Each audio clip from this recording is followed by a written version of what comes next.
Hello, my name is Emogine Mamabolo and I am from the University of Limpopo.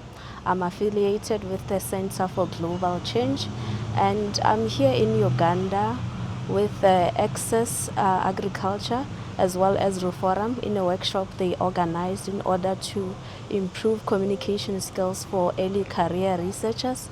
The experience has been very enriching. I was able to connect to some of the farmers and we received training about editing videos and writing scripts for interview.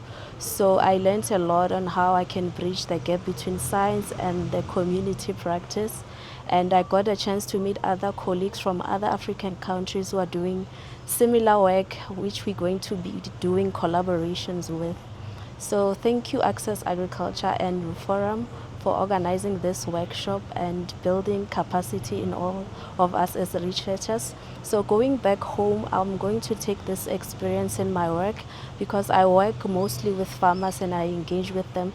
So it's going to help me a lot with my research because I do a lot of participatory research, especially with smallholder farmers.